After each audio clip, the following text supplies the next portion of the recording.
Les rencontres d'options, la revue de l'UGIC CGT, Clément Olivier. Été 2024, violences sexistes et sexuelles, la face cachée du travail, 3 podcasts en public enregistrés au CEDIAS Musée Social à Paris. Cinéma, médias, politique, sport, hôpital, théâtre, université, armée et tant d'autres, voilà un certain nombre de mots qui ont le point commun ces derniers mois de s'être précédés d'un autre, celui de MeToo, MeToo hôpital, MeToo médias, MeToo sport, etc., etc. Ils ont aussi un second point commun qui est nettement moins commenté, c'est le fait que tous sont des domaines professionnels, ce sont des situations de travail et que ces violences sexuelles et sexistes, elles ne flottent pas abstraitement dans l'air, elles se produisent bien souvent dans des contextes et des situations de travail avec des dominations qui vont avec et le continuum qui les accompagne. Alors on va s'interroger dans ce premier temps sur ce continuum des violences entre l'enseignement supérieur et le monde du travail.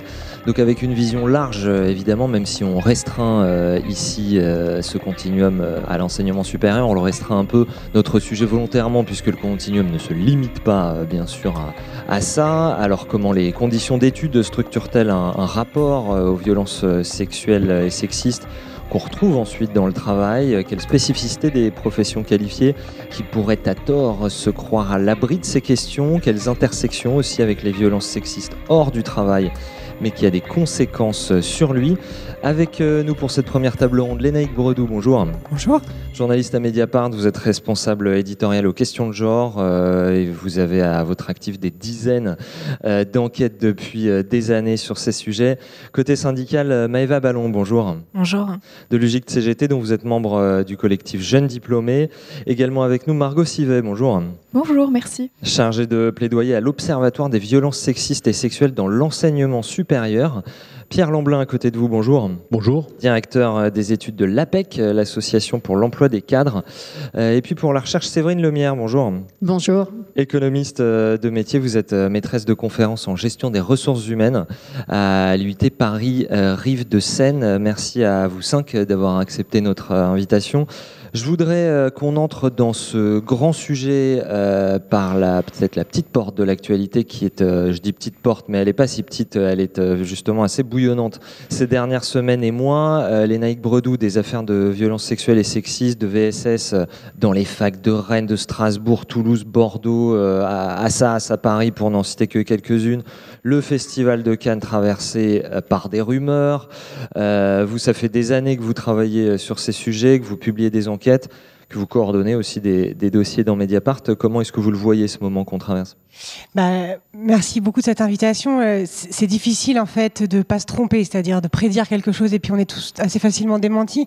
Mais moi, je partage assez le point de vue exprimé tout à l'heure de la croisée des chemins, c'est-à-dire que on voit bien en fait depuis 7 ans quasiment que ça ne s'arrête pas, contrairement à ce que certains souhaitent manifestement, puisque globalement plus ou moins tous les 6 mois après soit des affaires très médiatisées, soit des prises de parole individuelles très spectaculaires, très impressionnantes.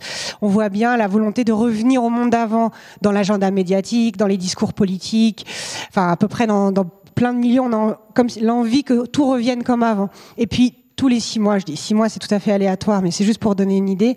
Il y a de nouveau une vague qui nous emporte et qui nous rappelle que quelque chose de très profond est à l'œuvre. Et c'est très exactement ce qui est en train de se produire là, parce que on parle du cinéma, c'est un très bon exemple. Le cinéma, c'est comme ça a été rappelé au début, le début du mouvement MeToo tel qu'il est aujourd'hui. Hein, évidemment, il a commencé avec Tarana Burke, mais tel qu'il est aujourd'hui, il a commencé dans le cinéma. Et on entend aujourd'hui à la radio, quand on allume la radio, c'est le début du MeToo français du cinéma. Donc ça montre bien que c'est sans fin en fait, et c'est sans fin.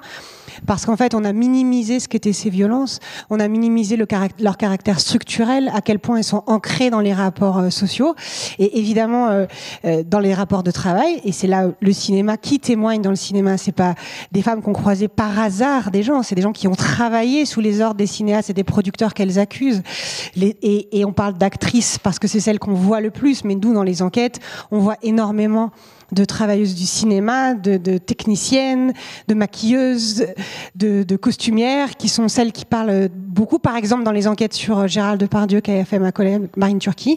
L'essentiel des témoignages provient des petites mains du cinéma, comme on dit. Il y a les petites mains, mais y compris les comédiennes, c'est des situations de travail. Oui, mais il y en a qui sont dans des situations de pouvoir. C'est tout à fait des situations de travail, ce que je veux dire, mais elles sont dans des situations de pouvoir a priori un peu plus grande pour certaines. Et encore, on voit bien la violence des rapports de domination de travail dans le cinéma, que même elles ne sont à l'abri de rien.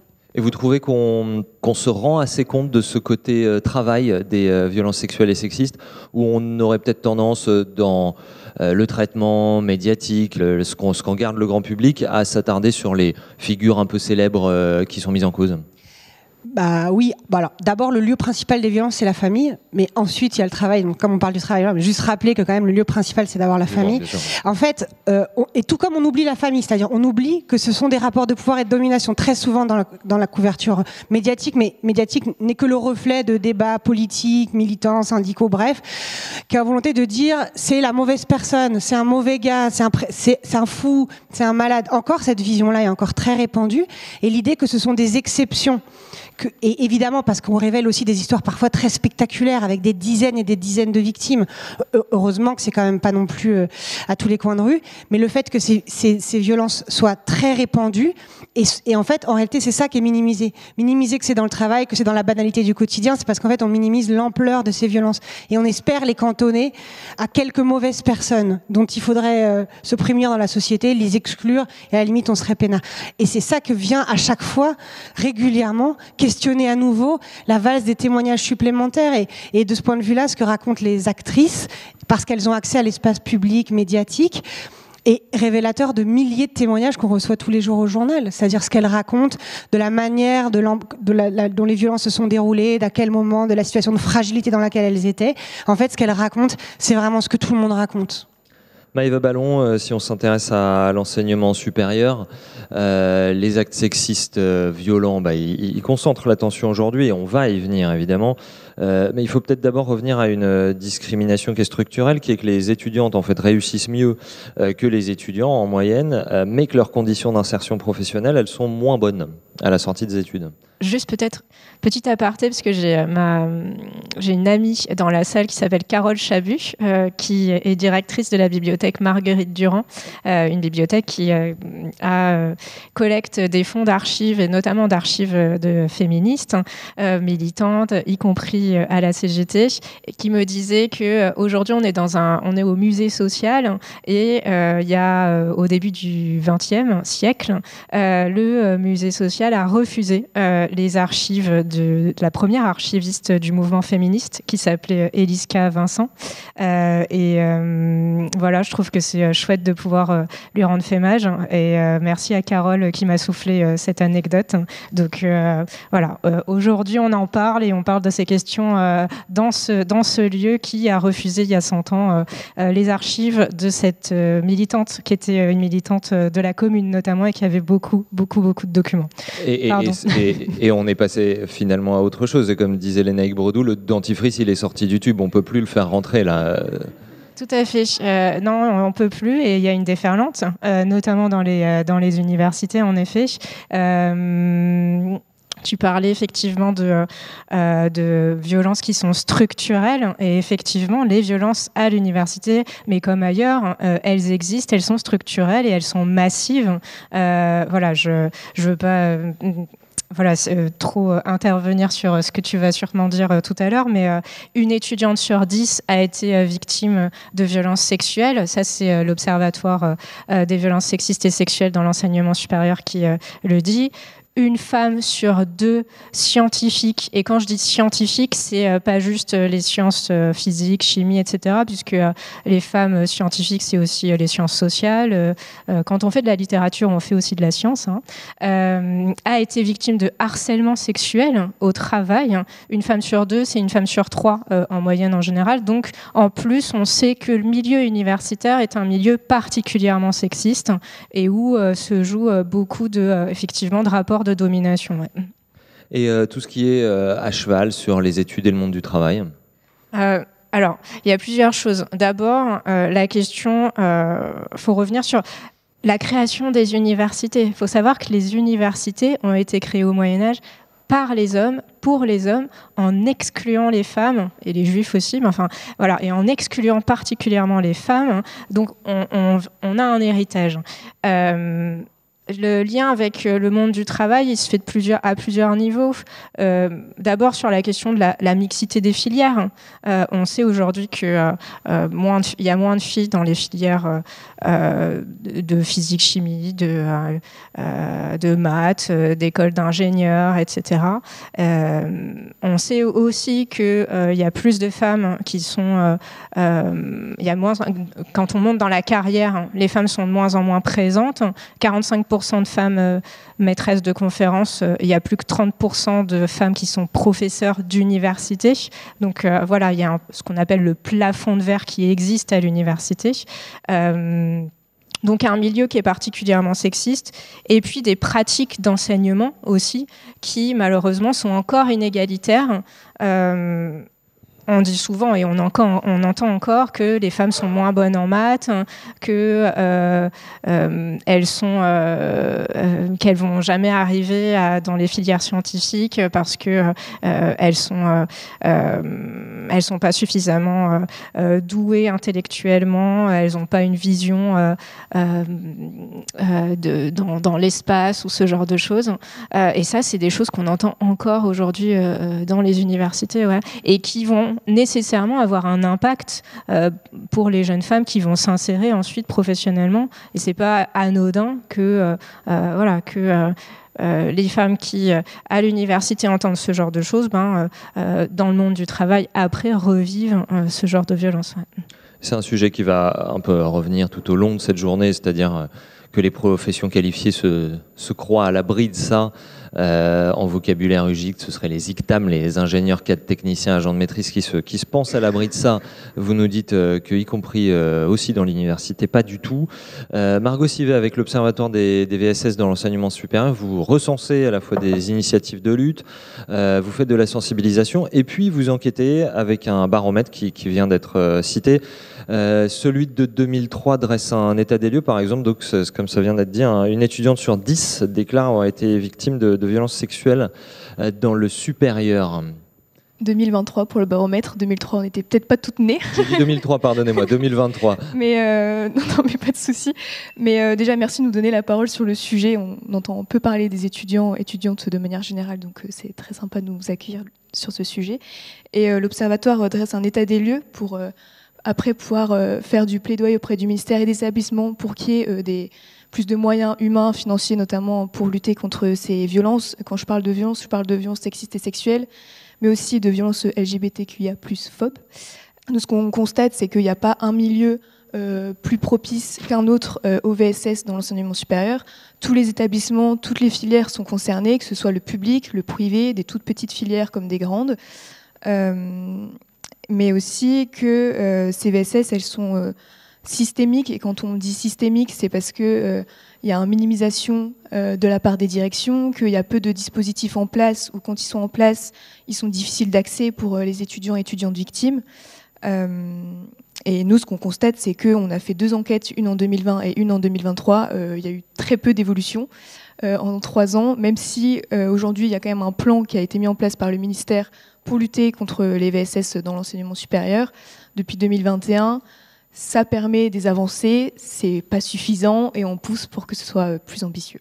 Maëva Ballon, un mot peut-être pour compléter. Dans ce numéro d'option, il y a un témoignage anonyme qui vient d'une grande école et qui montre des situations... alors, il y a différentes choses. Il y a des situations de sociabilité intense qui poussent aux violences sexuelles et sexistes. Et puis ensuite, il y a le rapport avec le corps enseignant, l'encadrement. Un mot là-dessus. D'abord, l'université la vie étudiante, par exemple, diffuse une culture sexiste. Les week-ends d'intégration où il y a des injonctions effectivement à se dévêtir, à boire de l'alcool et puis à faire des pratiques de bizutage qui sont interdites. Hein. Le ministère dit que c'est interdit, donc c'est interdit, donc ça n'existe pas, bien sûr. Voilà, les soirées étudiantes, ce genre de choses, effectivement, où on va retrouver des violences qui sont, comme vous le disiez, effectivement systémiques. Donc une vie étudiante, en fait, qui est profondément sexiste, effectivement, avec également des voyages, les voyages scolaires. Dans les écoles de médecine, par exemple, on a vu des fresques extrêmement sexistes. Donc c'est ça le quotidien, effectivement, des étudiants et des étudiantes, et donc des futurs diplômés, et puis aussi des personnels qui travaillent, en effet, dans les universités. Donc la vie, effectivement, sur les campus, dans les écoles et dans les universités est extrêmement sexiste. Ouais. Margot Sivet, oui, on a cette image-là sur les écoles de médecine, les écoles de commerce, les écoles d'ingé, etc. Qu'en est-il dans les autres filières sur cet aspect VSS dans les voyages, les choses comme ça, les bureaux des élèves? Alors oui, il y a un terrain propice dans les écoles d'ingé ou de médecine, etc., au VSS, parce qu'il y a une vie en communauté très forte et des traditions, comme c'était dit, de fresques sexistes dans les écoles de médecine notamment, qui sont interdites depuis quand même janvier 2023 par le gouvernement, mais bon, pas toujours enlevées. Donc forcément, mathématiquement, le fait que ce soit des filières avec plus de vie étudiante, donc plus de soirées, ça est propice à ce qui est plus de VSS. Nous, dans le baromètre, on a constaté que 66% des cas d'agression sexuelle étaient commises durant des événements festifs. Et après, par contre, c'est ce que je disais au début, c'est que c'est mathématiquement, il y en a plus, par exemple, dans les filières de médecine, mais c'est quand même systémique, donc dans toutes sortes de filières et dans tous établissements, que ce soit public ou privé, il n'y a pas forcément de différence là-dessus.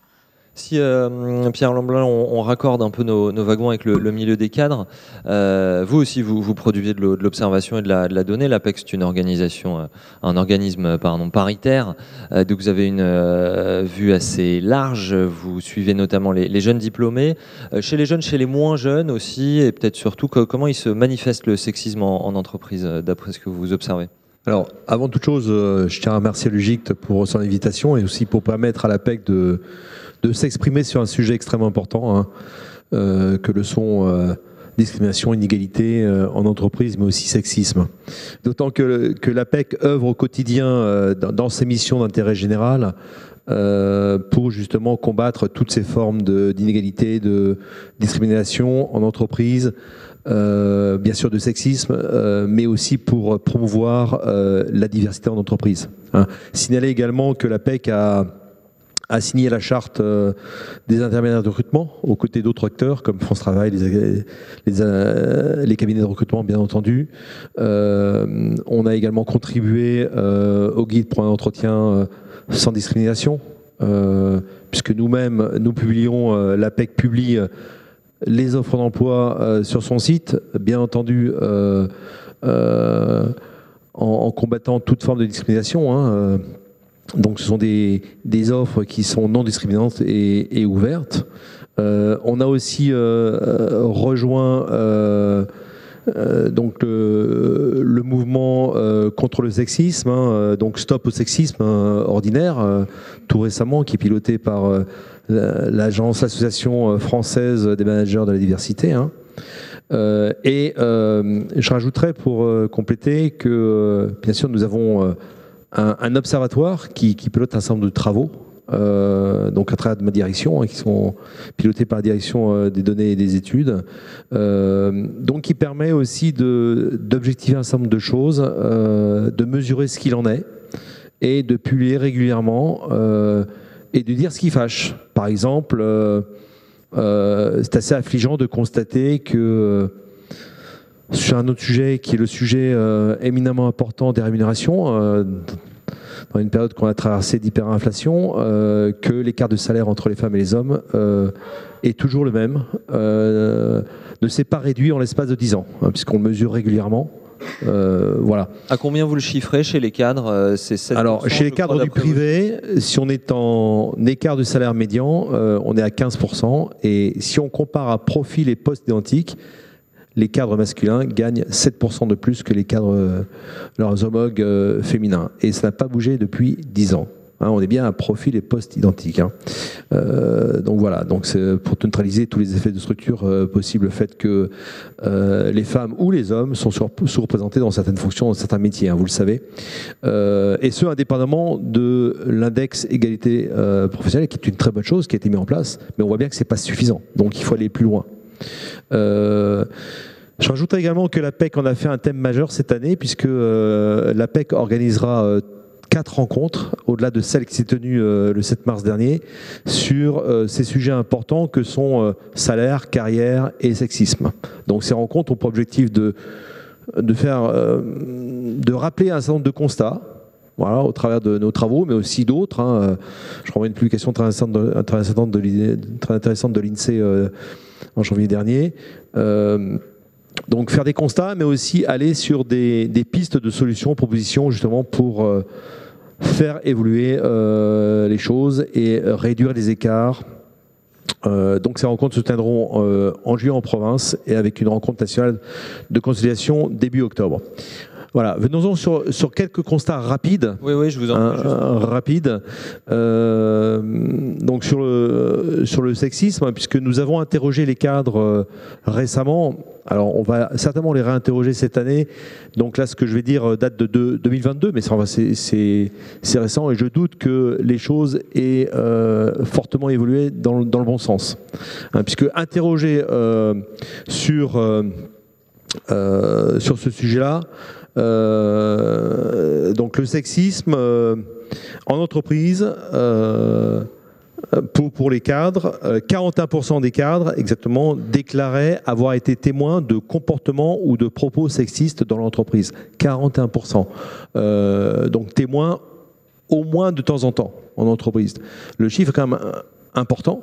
Moi-même, il m'a quand même assez surpris. Je m'attendais quand même peut-être à moins. Mais ça rejoint un constat également qui est fait par l'INSEE dans cette publication de janvier, où finalement ce constat il est encore plus élevé chez les populations plus diplômées, plus qualifiées. Donc on parle de ces diplômés de niveau licence ou plus, par opposition à des diplômés avec un inférieur au baccalauréat par exemple. Attardons-nous, pardonnez-moi un instant là-dessus. C'est une question qu'on s'est beaucoup posée en préparant ces tables rondes.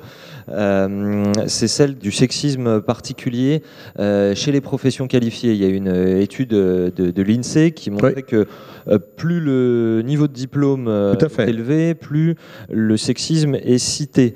Évidemment, c'est très compliqué de quantifier ça. C'est-à-dire, est-ce que les professions qualifiées sont plus sexistes que les autres, ou est-ce que c'est qu'il y a un biais parce qu'elles vont plus l'identifier comme tel? Alors, je rappelle, on est sur du déclaratif, j'ai bien signalé. Ce sont les cadres qu'on interroge à un instant T, et c'est eux qui nous déclarent avoir été témoins au moins de temps en temps dans leur entreprise de propos ou de comportements. Voilà. Donc on est à 41% au global. Si on s'intéresse uniquement à la population des femmes, on est à 45%, le chiffre est supérieur. Et si on regarde celles qui ont moins de 35 ans, on est à 50%. Donc une femme sur 2 parmi celles qui ont moins de 35 ans sont témoins de comportements ou de propos sexistes dans leur entreprise. Parmi eux, ou parmi elles, puisque ça concerne aussi bien les hommes que les femmes, des propos, des comportements de la part de leur manager. Et d'ailleurs, on constate que la proportion est plus élevée sur les comportements entre manager homme et manager homme que entre manager femme et manager femme, puisqu'on l'a mesuré. Je ne vous donne pas de tonnes de chiffres, parce que tous ces chiffres, vous pouvez les retrouver sur nos publications sur le site corporateapec.fr. Enfin, de quelle façon le sexisme s'exprime dans ses propos Donc là aussi, il s'exprime selon les cadres interrogés. Encore une fois, c'est eux qui nous le disent, et on les a hiérarchisés. Ils s'expriment notamment sous couvert de plaisanteries, de moqueries, pour dire de blagues, sur l'âge. Donc ceci pour 35% des cadres, mais aussi le look, les stéréotypes de genre, mais aussi l'apparence, la façon de parler, le niveau de formation, l'origine, l'orientation sexuelle, la religion, ou encore la couleur de peau et le handicap. Donc on voit bien que les raisons dont le sexisme s'exprime sont très plurielles, et ça peut commencer à la machine à café avec des plaisanteries, mais ça peut se passer aussi lors de réunions, lorsque des femmes sont interrompues ou pas du tout écoutées, donc voilà, sous différentes formes. Séverine Lemierre, on vous lit dans ce numéro d'option violence conjugale de la maison au travail. C'est un entretien avec Lucie Tourette. On va y venir un tout petit peu plus loin dans cette discussion. Peut-être d'abord un point pour compléter tout ce qui a été dit sur l'aspect structurel et notamment cette notion de continuum des violences. Oui, c'est ça. C'est-à-dire qu'en fait, dans l'introduction, il y a eu cette notion de continuum dont on entend beaucoup parler. Elle est importante parce qu'en fait, elle souligne ce qui a été dit dès le début de cette table ronde, c'est-à-dire la dimension structurelle des violences faites aux femmes. Ça, c'est vraiment l'élément important. C'est-à-dire que le continuum, c'est l'idée qu'il existe des violences, une multiplicité de violences, une multiplicité d'expériences de violence dans des espaces différents. On a parlé du travail, mais aussi le couple, la famille, l'école, l'université, la rue, les transports en commun, le milieu associatif, le milieu militant. Donc une multiplicité des espaces, une multiplicité des temps, c'est-à-dire de la petite enfance, mais aussi chez les femmes retraitées, âgées, qu'on oublie souvent dans la question des violences faites aux femmes. Donc voilà, c'est important de se dire il y a une multiplicité des expériences de violence. Mais il y a un point commun qui est que ces expériences de violence, elles sont structurelles parce qu'elles ont pour objectif ce qui est une notion qui était déjà traitée dans la littérature américaine au milieu des années 70, c'est-à-dire la notion de contrôle social des femmes. C'est-à-dire le fait que, eh bien, malgré les formes complètement différentes, les temps de vie différents, etc., eh bien, il y a des objectifs communs. Un objectif d'exclure ou de restreindre la présence des femmes, la vie des femmes, et un deuxième objectif qui est d'obliger, en fait, de contraindre les femmes de manière directe ou indirecte à certains comportements. Donc, la notion de continuum des violences, elle renvoie forcément au rapport de pouvoir et aux enjeux de contrôle social. Maëva Ballon, juste peut-être, j'ai le micro, je le garde. Désolée. Juste un élément, je partage tout le constat que toutes mes collègues ont fait dans cette table ronde. Alors moi, je suis une éternelle optimiste. Donc, en effet, il y a ce constat. Mais on n'a jamais autant parlé des violences faites aux femmes. Et il y a à la fois... On voit les données qui nous affligent et qui aussi alimentent nos luttes. Enfin, je veux dire, voilà. Mais néanmoins, on n'a jamais autant entendu les femmes. On n'a jamais autant donné quand même la place à ces propos. Alors, on sait que néanmoins, la justice ne suit pas. Hein, le nombre de classements sans suite est désespérant. Mais je pense que c'est important de se dire ça également. Enfin, je veux dire, on est dans un cadre syndical. Donc, il faut aussi avoir la force de la lutte. Et aussi de se dire que à la fois, il y a ces constats-là, et en même temps, il y a aussi un degré d'intolérance sur ces situations, un degré de sensibilisation sur ces situations. Moi, je suis enseignante à l'université. Quand je faisais une intervention sur l'égalité il y a 15 ans et maintenant, j'ai pas les mêmes retours des étudiants.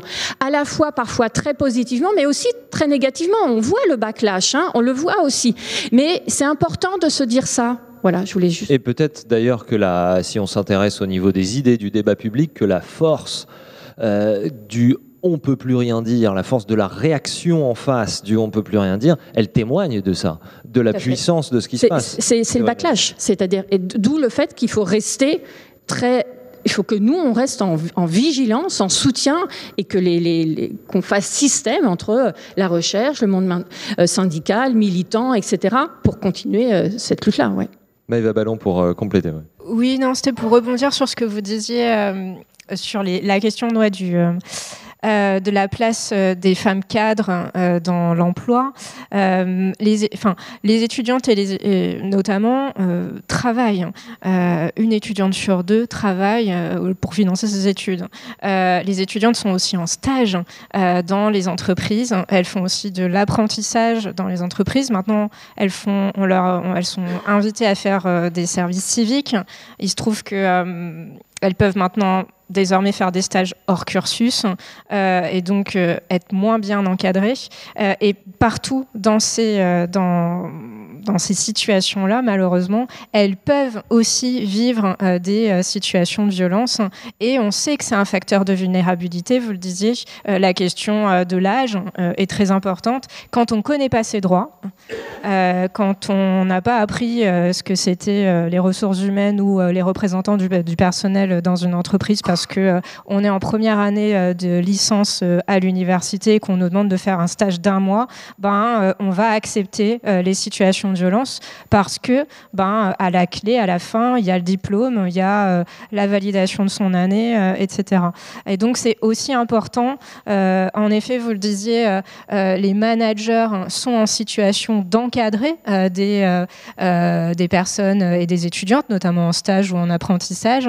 Et à l'UGIC, par exemple, on demande que les managers puissent tous être formés obligatoirement à ces questions-là parce que il en va aussi de la responsabilité de bien les encadrer.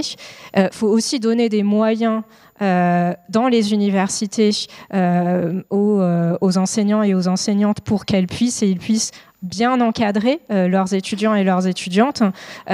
Dire par exemple aux étudiantes que lorsqu'elles sont victimes de violences sexistes ou sexuelles pendant un stage, elles ont le droit d'interrompre ce stage et qu'elles ne seront pas pénalisées. Moi, j'entends tous les jours dans mon université des étudiantes qui me disent « Oui, mais moi, je vais continuer à faire ce stage parce que sinon, j'aurai pas mon année. » quoi. Voilà, donc dire qu'on a le droit d'interrompre des stages ou de l'apprentissage parce qu'on a été victime de violence, c'est un facteur important. Voilà, je voulais juste compléter sur ça. Et comme vous avez parlé des cadres, justement, est-ce qu'on peut voir qu'ils ont un rôle particulier dans l'organisation du travail, et donc ils ont une marge de manœuvre qui évidemment est limitée puisqu'in fine c'est forcément l'employeur qui décide.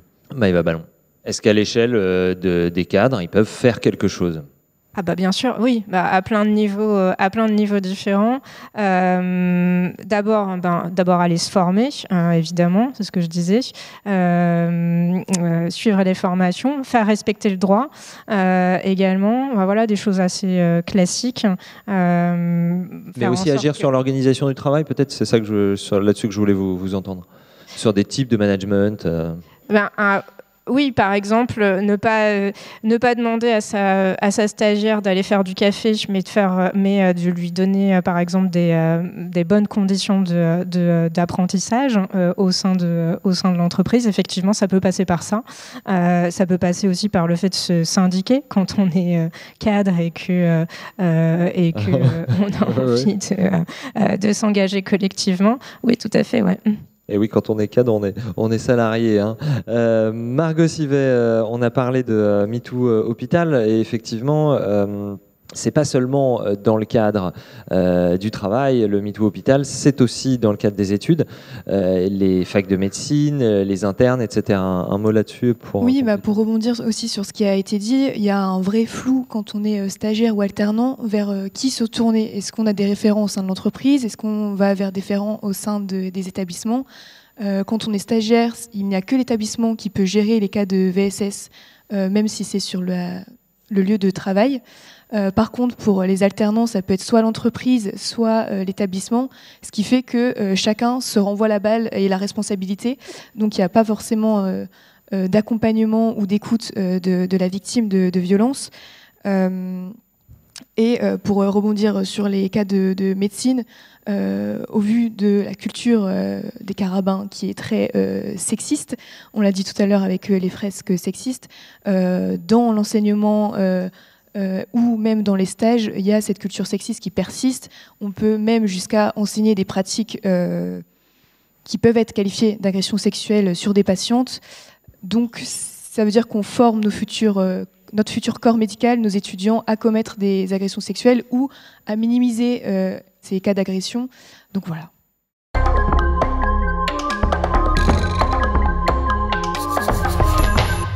Lénaïque Bredou, Mediapart a énormément publié sur ce MeToo hôpital. Qu'est-ce que vous pouvez en dire ?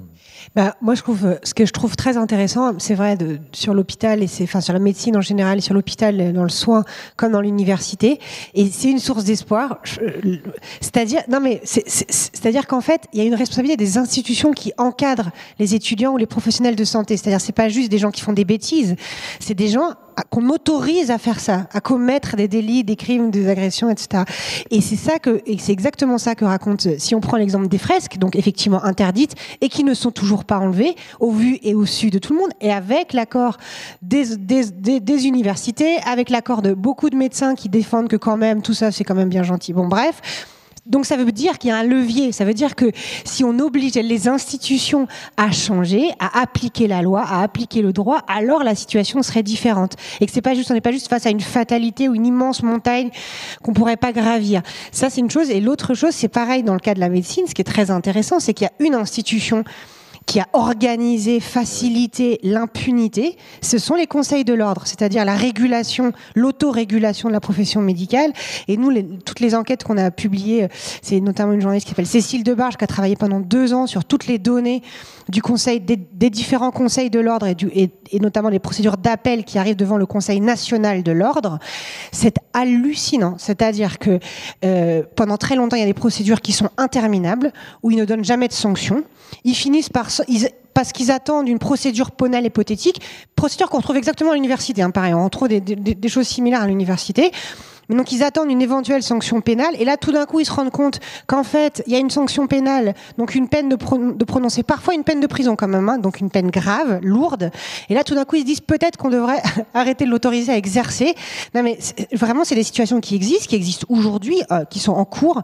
On a raconté des cas, voilà, par exemple dans le nord de la France, d'un médecin qui est poursuivi une quinzaine de plaintes quand même, et qui a toujours le droit d'exercer parce que le Conseil de l'ordre considère qu'il n'a pas grand-chose à dire en l'état.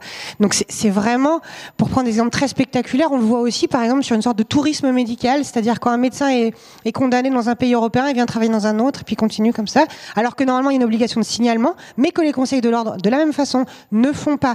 Et donc c'est là où c'est très intéressant pour moi, je trouve, parce que quand on enquête là-dessus depuis des années, voilà, il y a un moment où il y a un effet répétitif, c'est-à-dire répétitif pour vous qui les lisez, mais pour nous qui les faisons.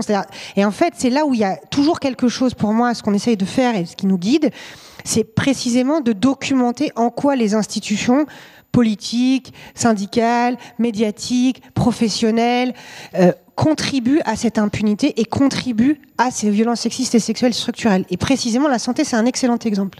Ce que vous décrivez, c'est une forme de mandarinat qui ressemble un peu à ce qui a été décrit sur l'université ? Oui, c'est ça, c'est qu'en fait, à partir du moment où... c'est exactement les positions de pouvoir et de domination, très masculines, d'hommes entre eux quand même, qui s'autorégulent dans une culture de domination sexiste.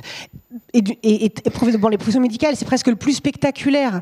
Parce que voilà, effectivement, dès les études de médecine, la culture carabine, bon, voilà, telle qu'elle est présentée, valorisée, portée, etc. C'est très visible. Mais il faudrait pas qu'on croie, un peu comme ce que je disais au tout début, que c'est juste dans la médecine que vraiment c'est grave et que en socio tout va bien. C'est-à-dire, ça a déjà été dit, mais vraiment, non, mais je prends un exemple qui me semblerait, je vise personne, non, mais voilà. Moi, j'ai travaillé, par exemple, prenons un exemple. Moi, j'ai beaucoup travaillé sur l'université Paris 8. Bon, franchement, c'est une catastrophe. Donc, c'est dans les dysfonctionnements à tous les étages, etc., sont quand même très marquant, et donc il ne faudrait pas croire que c'est juste les universités de médecine où c'est plus spectaculaire, presque plus revendiqué, donc il y a quelque chose d'encore plus violent dans la revendication de la commission du sexisme ordinaire, que c'est moins fort dans des endroits où on prétend être féministe. Pierre Lamblin, vous vouliez réagir ? Non, je voulais revenir un instant sur le sujet de l'organisation du travail. Parce que là aussi, c'est un sujet qui nous passionne au niveau de l'Observatoire. Donc, on suit les évolutions pour dire que les managers ont une grande part de responsabilité sur ce sujet-là. D'autant que le sujet très large des conditions de travail, qualité qualité de vie et qualité de vie, et je rajouterais même peut-être santé au travail, est important, est un facteur essentiel aux EDK, notamment pour rejoindre une entreprise. Donc il y a bien entendu le télétravail là-dedans.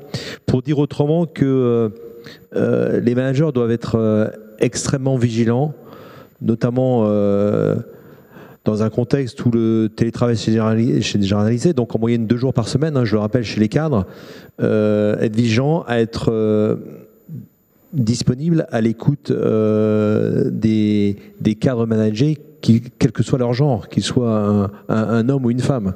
Donc là aussi, faut être vigilant à cela. Donc justement pour animer correctement avec efficacité un collectif, mais aussi accompagner individuellement les personnes, quel que soit le genre. Voilà, c'était juste pour le souligner. Mais sinon, j'ai d'autres choses à dire sur le sexisme également, mais peut-être après. Dans un instant, ouais, Maëva Ballon pour compléter. Oui, 2 choses. Pour rebondir, on parlait, pour dire sur la question du continuum entre l'université et l'entreprise. On a vu fleurir depuis le confinement des cours en ligne et qui ne se sont pas arrêtés malheureusement avec la fin du confinement. Et des étudiants et des étudiantes qui continuent donc à suivre des cours en ligne. Pourquoi je parle de ça ? Parce que y a un phénomène chez les jeunes et les moins jeunes d'ailleurs qu'on va retrouver très important qui s'appelle les cyberviolences. Et les étudiantes et les étudiants sont invités de plus en plus à échanger, à créer des groupes WhatsApp, Discord pour échanger sur leurs cours ou d'un point de vue pédagogique par les enseignants et les enseignantes et vivent des violences, y compris sur ce genre de groupe, sur ce genre d'endroits où on les invite à étudier. Je dis ça parce que dans le monde du travail, c'est la même chose. On voit de plus en plus fleurir avec le télétravail des situations de violence très spécifiques en ligne, voilà, avec des vidéos qui sont envoyées, des captures d'écran enfin bon. Voilà. Je passe les détails, mais enfin bon, tout le monde aura compris. Et donc, c'est un endroit spécifique et effectivement, j'ai l'impression que c'est assez nouveau. Et puis, je voulais rebondir aussi sur ce que vous disiez sur la question de c'est partout. En fait, un exemple parfait qui montre que c'est partout, c'est celui des doctorants et notamment des doctorantes qui sont à l'université, qui ont un double statut puisqu'elles sont à la fois étudiantes et puis elles sont déjà aussi chercheuses en emploi. Et en emploi, ouais. Ouais, tout à fait. Et qui se mobilisent. Aussi pour donner un peu une note d'espoir. Voilà, on a aussi, grâce aux doctorantes, et notamment il y a un collectif qui s'appelle le Clash, qui a fait un travail extraordinaire pour dire que ce que vivaient les doctorantes en matière de violence sexiste ou sexuelle, parce qu'il y a un rapport de pouvoir très fort entre le directeur de thèse et la doctorante, avec des spécificités particulières. Elles sont toutes seules face à leur directeur de thèse, et donc il y a une question de réputation, de carrière qui se joue très importante, et donc des étudiantes et des professionnels du coup qui ne peuvent pas malheureusement refuser parfois des situations de violence sexiste ou sexuelle parce qu'elles savent qu'elles seront grillées en fait et qu'elles ne pourront pas continuer leur carrière. Voilà, mais voilà, ça bouge et heureusement effectivement on en entend parler. Ouais. Margot Sivan. Oui, alors sur le cas des doctorants et doctorantes, merci de citer le Clash, qui est une super association qui travaille sur le sujet. C'est LASCHES, c'est ça? Oui, c'est ça. Ouais. Mais du coup, pour revenir aussi sur le fait que c'est structurant, c'est que nous, quand on fait notre baromètre pour avoir un état des lieux, c'est qu'on constate quand même qu'il y a 6 étudiants sur 10 qui sont témoins ou victimes de faits de violence dans l'enseignement supérieur, donc que ce soit dans leur stage ou alternance ou dans le cadre de leurs cours. On n'a pas encore de chiffres sur les cyberviolences, mais c'est un vrai sujet à intégrer. Et il y a aussi le fait on parle beaucoup des violences commises par les étudiants entre étudiants, mais il y a aussi des violences commises par le corps professoral ou par le corps professionnel qui encadre les étudiants. Et nous, on avait constaté que 13% des enseignants commettent du harcèlement sexuel sur les étudiants et étudiantes. Donc ça participe aussi à avoir cette culture sexiste et ce continuum de violence, soit dans l'enseignement supérieur et après dans le monde du travail. Et pour ajouter aussi sur ce sujet de continuum de violence, quand on disait tout à l'heure que les cadres repèrent peut-être mieux les violences, c'est aussi parce qu'il y a peut-être plus de sensibilisation dans les études supérieures que dans d'autres. Nous, on fait des conférences de sensibilisation et vraiment on se bat pour qu'elles soient obligatoires, pas juste pour faire la promo de l'observatoire, mais pour que tout le monde puisse avoir accès, et notamment de travailler sur des conférences qui expliquent les droits des étudiants sur les VSS pour savoir quels sont leurs droits, ce qui est normal ou pas. Nous, on constate que les étudiants se rendent compte qu'il y a des choses qui ne sont pas normales, mais qu'il y a quand même une minimisation de ne pas savoir faire forcément la différence entre différents types d'agressions sexuelles. Donc ça, c'est un vrai sujet aussi pour ensuite, quand on arrive dans le milieu du travail, de savoir repérer, pour en parler, pour avoir un accompagnement ensuite. Et les moyens, alors à la fois de la prévention, mais aussi, par exemple, les sections disciplinaires, est-ce que c'est bien pris en charge? Est-ce qu'ils sont appareillés pour gérer ça, les sections disciplinaires dans les universités? Alors déjà, il y a une différence entre le privé et le public. Il n'y a que le public qui a des obligations de lutte contre les VSS, notamment avec les procédures disciplinaires, mais aussi des cellules d'écoute, enfin de veille et d'écoute pour les victimes. Les procédures disciplinaires ont été créées pour des cas de triche, donc ne sont absolument pas adaptées pour traiter des cas de VSS. Elles sont pas équipées quoi au départ. Ça veut dire il faut les faire évoluer fort. Oui, il faut les faire évoluer. Il faut qu'il y ait des moyens, que le personnel soit formé, parce que souvent c'est des enseignants qui sont bénévoles et qui sont pleins d'empathie pour les étudiants et étudiantes, mais qui prennent toute cette charge émotionnelle aussi et de travail pour aider les étudiants et étudiantes victimes. Donc il y a un manque clairement de moyens financiers et humains, mais il y a aussi une totale asymétrie entre les auteurs de violences et les victimes. Parce que les auteurs peuvent faire recours, peuvent avoir accès au dossier, n'ont pas forcément de mesures conservatoires pour être éloignés de la victime, alors que les victimes ne peuvent pas faire de recours de la décision, n'ont absolument pas accès au dossier, donc ne savent pas ce qui se passe quand leur dossier est traité, et ont très peu... Contrairement à la justice, hein, c'est ça, c'est-à-dire l'agresseur a accès au dossier, mais pas la victime. Oui, voilà, c'est ça. On le sait très peu, ça. Hein, oui, c'est vraiment un cas un peu exceptionnel. Et pour parler de justice, souvent, on constate quand même que dans l'enseignement supérieur, on conditionne le lancement de procédures disciplinaires à une procédure pénale initiée par la victime, alors que ce n'est pas du tout corrélé et que c'est vraiment un frein que mettent les établissements pour se déresponsabiliser de prendre en compte le sujet. Et on voit aussi qu'il y a très peu d'établissements qui veulent mettre en place des procédures disciplinaires. Si je me rappelle bien, oui, c'est un tiers des victimes de violences n'ont pas, par exemple, d'accompagnement psy ou juridique lorsqu'elles font un signalement pour avoir une procédure disciplinaire ensuite. Lénaïque Bredou. Ouais, je voulais juste compléter parce que là, on parle du continuum entre l'enseignement supérieur et le monde du travail. C'est un très bon exemple parce que c'est exactement vrai dans les procédures qui existent dans les entreprises. C'est-à-dire comme l'université, c'est l'université qui est victime en fait dans les procédures disciplinaires. C'est elle qui déclenche la procédure, donc il n'y a pas de victime dans la procédure. Exactement pareil dans les procédures disciplinaires dans l'entreprise. Et nous, on le voit très souvent dans les enquêtes qu'on produit, cette espèce d'incompréhension extrêmement forte des personnes qui saisissent la hiérarchie, le service des ressources humaines et qui n'ont plus aucune nouvelle des procédures qu'elles ont déclenchées, car la procédure est de l'employeur contre le salarié mis en cause, mais donc elles disparaissent complètement et encore trop souvent, et c'est vrai que c'est très douloureux souvent dans les enquêtes qu'on publie, trop souvent les employeurs continuent à penser qu'ils n'ont pas le droit de dire quelle est la sanction qui a été décidée. Alors que c'est juste qu'ils n'y sont pas obligés. Ils ne sont pas obligés de la dire, mais ils ont tout à fait le droit de le faire.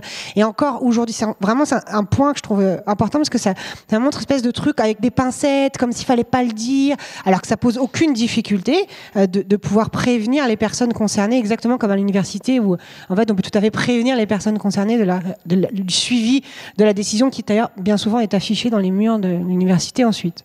Séverine Lemire, venons-en à votre principal sujet de travail, c'est-à-dire là où il y a une intersection entre les violences intrafamiliales, conjugales et leurs conséquences sur le travail, chose qui est en fait peu traitées, et c'est-à-dire que quand on subit des violences à la maison, ça va avoir des conséquences sur notre travail. Ça fait partie du continuum, Séverine Lemien. Oui, c'est-à-dire c'est le fait que bien évidemment quand on est victime de violences dans son couple ou à la maison, eh bien les violences ne s'arrêtent pas à la porte de l'employeur.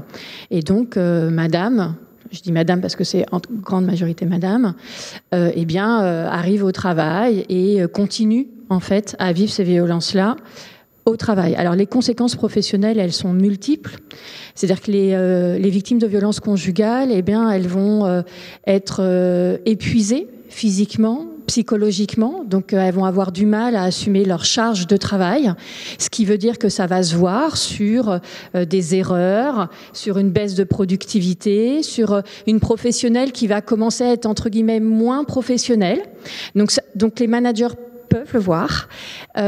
Il va y avoir des conséquences aussi en termes d'absentéisme. Les victimes de violences conjugales sont statistiquement plus absentes et de retard. C'est-à-dire quand on a vécu une crise de violence excessivement grave à la maison la veille, eh bien en fait, bien sûr, on est en arrêt, on vient pas travailler le lendemain. Mais les retards, c'est des choses aussi beaucoup plus insidieuses. C'est madame, ça fait une semaine qu'elle explique à monsieur qu'elle a une réunion très importante là mardi matin à 9h. C'est très important, c'est très important, c'est très important et que donc monsieur doit amener les enfants à l'école à ce moment-là. Et puis en fait, il y a un truc qui s'est pas bien passé, le café, il est pas bon comme il faut, la tartine beurrée, elle est pas faite comme il faut et monsieur en fait, eh bien décide que non. Il va travailler et il va pas amener les enfants à l'école et démerde-toi.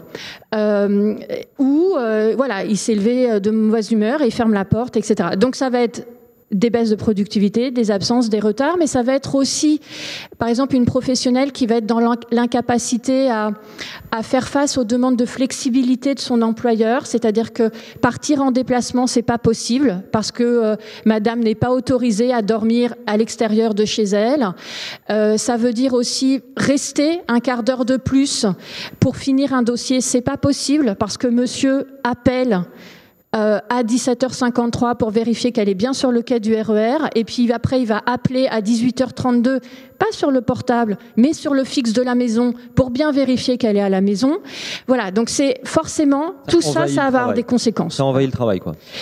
Ça envahit le travail, ça veut dire aussi quand je suis en réunion, eh bien je vais recevoir un SMS, un deuxième SMS, un troisième SMS, etc. Au bout d'une heure, 15 SMS, j'ai pas pris.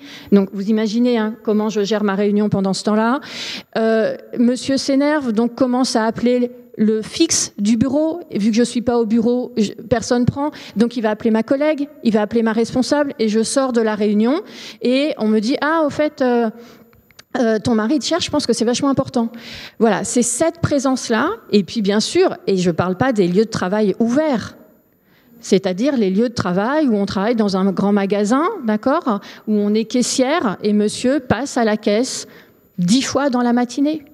Ou dans un grand magasin et monsieur s'installe dans le rayon d'à côté et observe tout le travail de madame, et le soir, elle sait que si elle est restée un peu trop longtemps avec tel client, et ça va être compliqué. Donc forcément, ça a des conséquences professionnelles.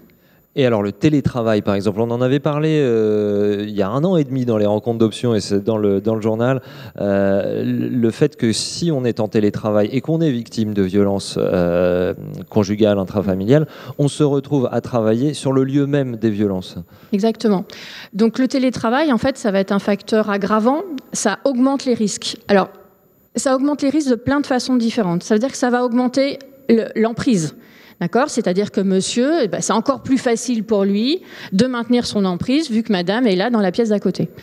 Mais ça va aussi être une incitation au maintien à domicile. C'est-à-dire que si monsieur sait que dans l'entreprise, il y a de la possibilité de télétravail, eh bien, il va lui dire non, mais tu prends pas 1 jour de télétravail, tu prends 3 jours de télétravail.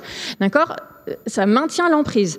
Ça va augmenter le risque aussi parce que ça augmente l'isolement et ça augmente l'impossibilité pour madame de trouver des ressources à l'extérieur, de sortir de chez elle.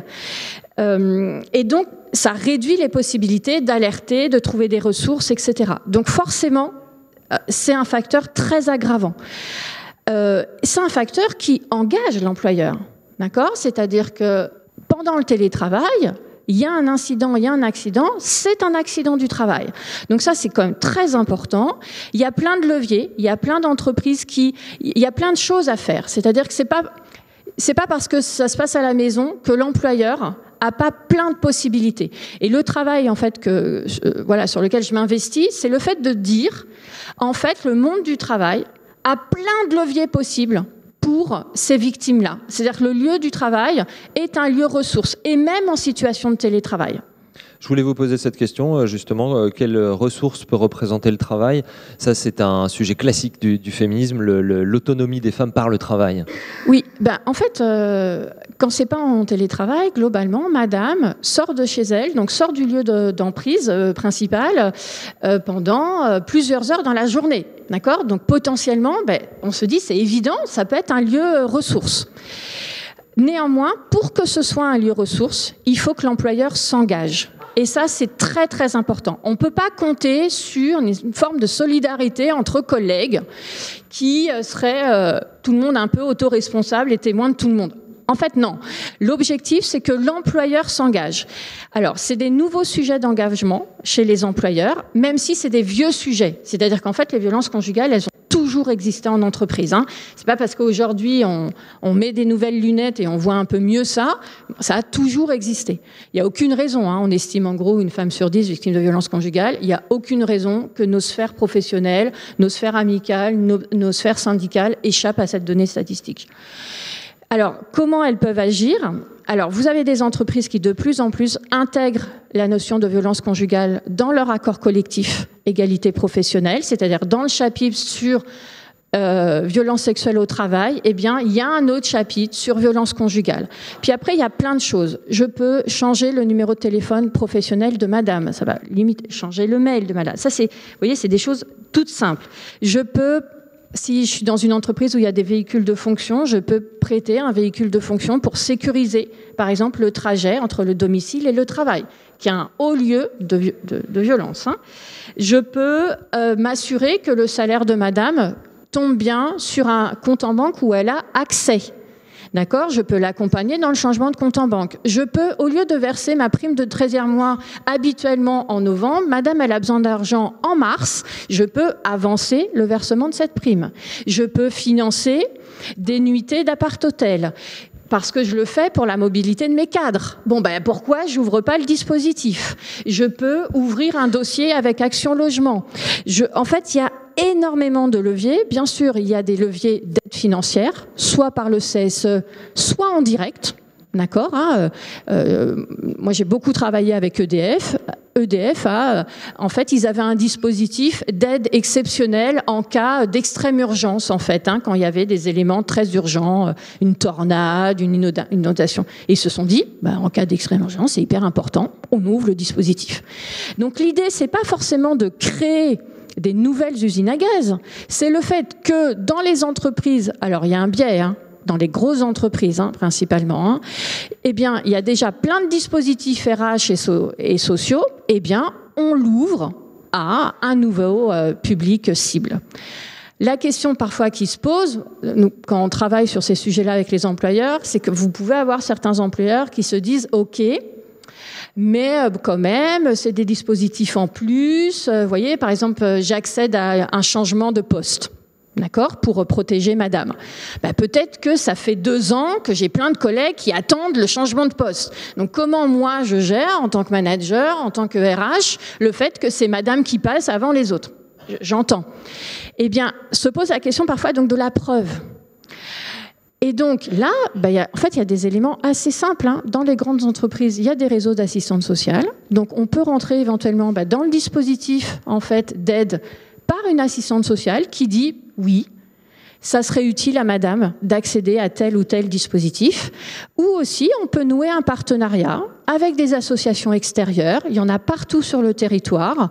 D'accord ? Je sais qu'il y a Clémence Pajot cet après-midi, la directrice de la Fédération nationale des CDFF. Nous, avec l'association FIT, on a travaillé avec les CDFF pour monter une méthodologie. Et le fait de dire, il y en a partout sur le territoire. L'employeur, il se met en contact avec ce réseau-là.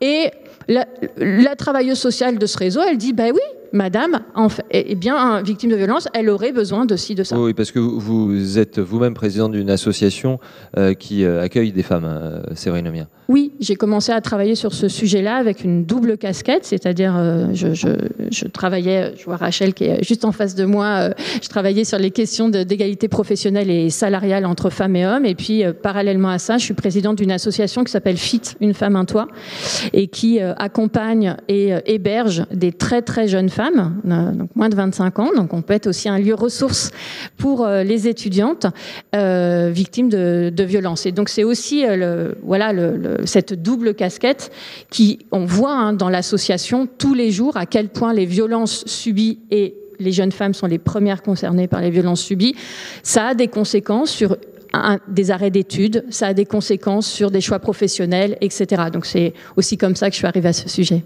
Pierre Lamblin, un mot de conclusion.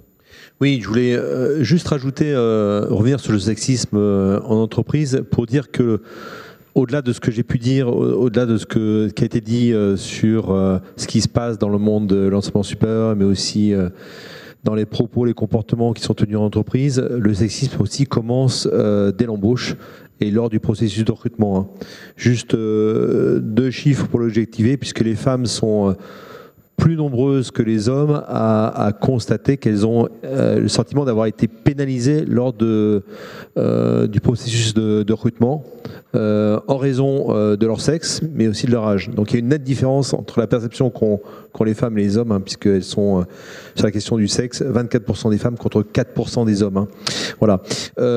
En guise de conclusion, pour dire que c'est un sujet qui est extrêmement important. Il y a encore un long chemin sur ce sujet du sexisme, comme sur celui des inégalités et des discriminations. Ça ne va pas se résoudre comme ça aussi rapidement que ça, comme on le souhaiterait. Pour autant, il y a quand même des solutions.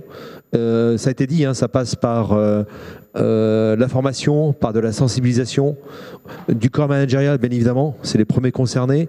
Les entreprises ont une grande part de responsabilité là-dessus, donc elles doivent continuer à faire des choses, les renforcer, d'autant plus que manager comme manager expriment des attentes fortes en la matière, de mieux être accompagnés sur ce sujet-là, mais comme sur d'autres. Dit autrement, c'est accompagner les changements nécessaires de pratique, que ce soit au niveau du recrutement, que ce soit au niveau du management, que ce soit sur des sujets comme la fidélisation, pour mieux accompagner, développer et faire évoluer les personnes. Je ne l'ai pas dit, mais les femmes aujourd'hui sont sous-représentées dans le corps managérial. Seulement 27% des femmes sont managers, 28%, alors qu'elles sont 37% dans les effectifs. Voilà.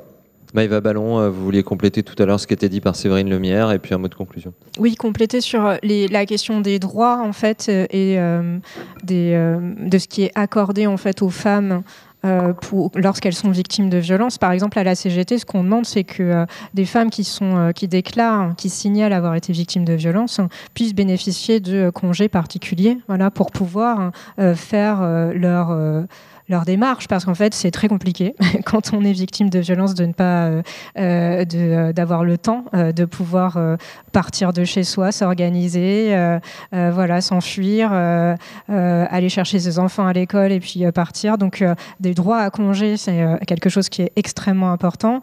Et puis pour conclure, la question des moyens. Alors peut-être sur une note d'espoir, en tout cas dans les universités, il existe, vous le savez peut-être ou peut-être pas parce que on n'en parle pas beaucoup, depuis 2013, des missions égalité entre les femmes et les hommes, 2013,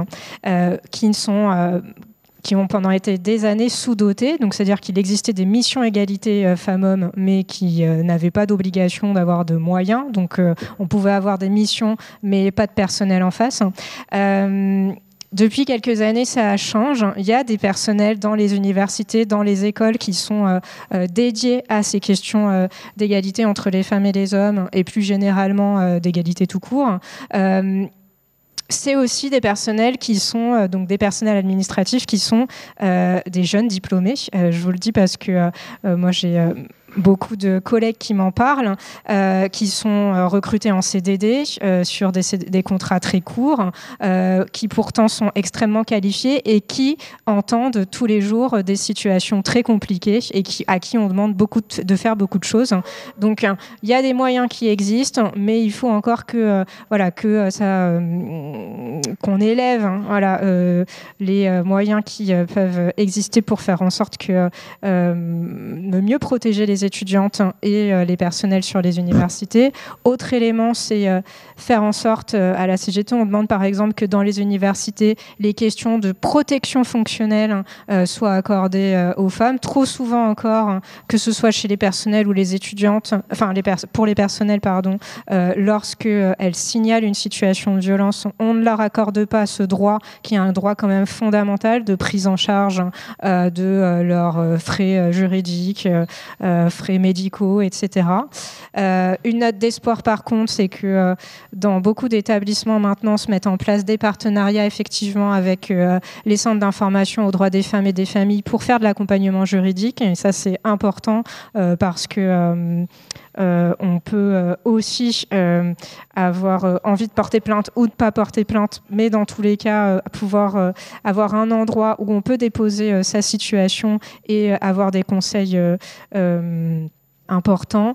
Et puis sur la question aussi des représentants du personnel, il existe dans les universités notamment, depuis pas très longtemps maintenant, des référents, en tout cas la possibilité d'avoir des référents et référentes dans ce qu'on appelle les F3SCT, c'est feu les CHSCT.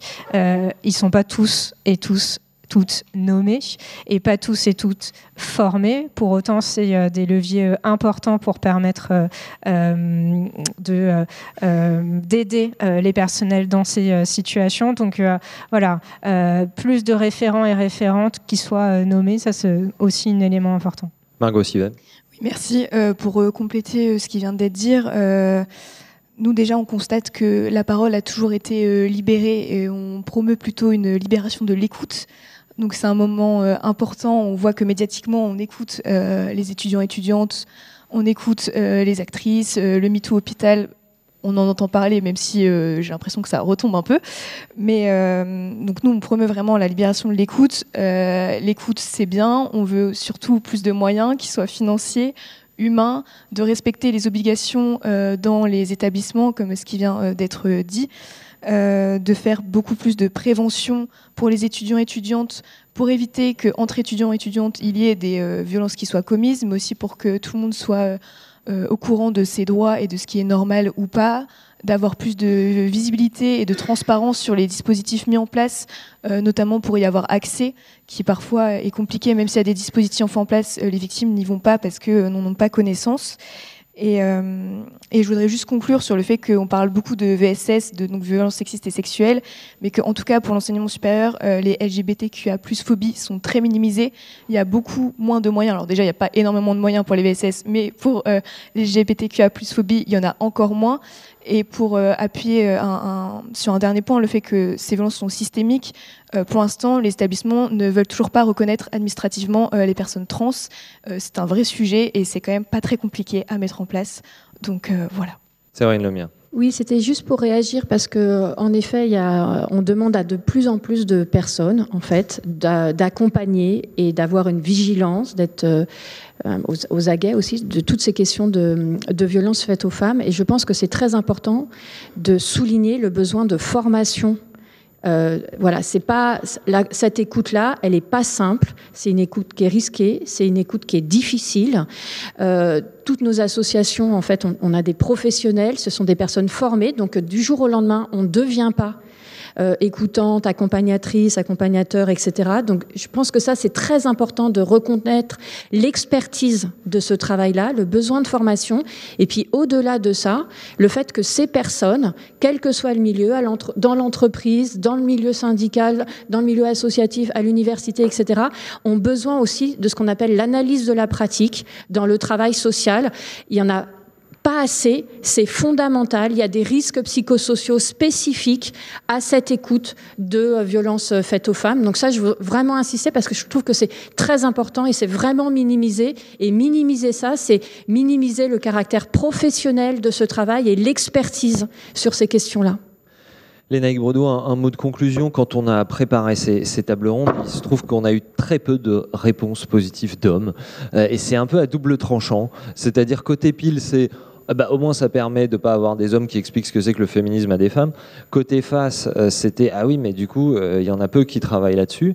Et puis en préparant avec vous, vous résolviez un petit peu la contradiction en disant mais enfin un sujet valorisé, digne de prestige et féminisé. Lénaïque Bredoux. Non, mais oui, effectivement, c'est-à-dire que avant, quand on parlait des questions de violence sexuelle, des questions de violence de genre, en gros, on était quand même on était globalement beaucoup de femmes, beaucoup de personnes LGBT, voilà, et c'est à peu près tout. Et aujourd'hui, c'est en haut de l'agenda médiatique, en haut de l'agenda syndical, en haut de l'agenda politique, et il faudrait tout d'un coup que celles et ceux qui travaillent depuis des années disparaissent de l'espace public. Ce serait quand même assez paradoxal. Et pour une fois que vous n'avez pas de difficulté à avoir des tribunes mixtes, franchement, réjouissez-vous. Parfait, merci encore à vous cinq, Lénaïque Bredoux, Maëva Ballon, Margot Sivet, Pierre Lamblin, Séverine Lemierre. Merci à vous ici dans le public de la grande salle du CEDIAS Musée Social à Paris et à vous qui nous écoutez en podcast. On se retrouve au second épisode pour parler d'organisation du travail. Salut!